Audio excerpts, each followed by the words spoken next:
Сэлэнгчүүд тарьсан ногоогоо боловсруулж эцсийн бүтээгдэхүүн болон гадаад зах зээлд экспортлох ажлыг хийхэд замын бүтээн байгуулалтын ажил чухал үүрэгтэй. Улсын хэмжээнд нийт үр тариа төмс хүнсний ногооны 30% нийлүүлэх сэлэнгчүүдийн хувьд таатаа нөхцөл бүрдэж байна. Эвдэрч мууцсан замаар бүтээгдэхүүнээ зөөвөрлөхөд эдийн засгийн хувьд алдагдал хүлээдэг байсан Шаамар, Зүүнбүрэн, Цагаан нур түшиг чиглэлийн зам ашиглалтанд орсноор эдийн засгийн үр өгөөж нэмэгдэж цаг хугацаа хянаж чадна гэдгийг иргэд онцлоо.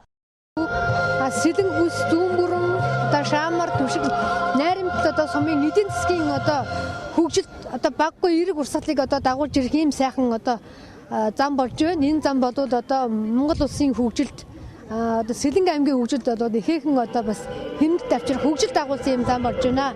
Замын бүтээн байгуулалтын ажил 2017 оны 10 дугаар сард үр өгөөжөө өгч эхэлнэ. Экспортын орлого нэмэгдэнэ. Том агуулгаараа бол хөдөө аж ахуйн үйлдвэрлэл цогцоороо хөгжинэ гэдгийг иргэд хэлж байлаа. Нөгөө талдаа сэлэнгчүүд дотооддоо өрсөлдөх бус гадагшаа өрсөлдөх чадвар нэмэгдэнэ гэдгийг албаны хүмүүс онцлоо.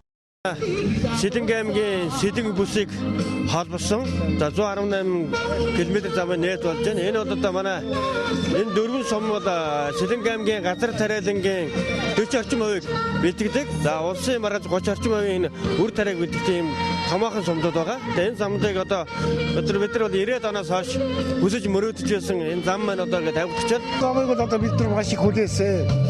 Тэгээ энэ зам ингээд ажил эхлэхэд нээлттэй ажиллагаа болж байгаа маш их баяртай байна. Энэ замаар би өөрөө цагаан сум иргэнтэй. Энэ замаар ч тариа удаа ингээд бүх юм явна.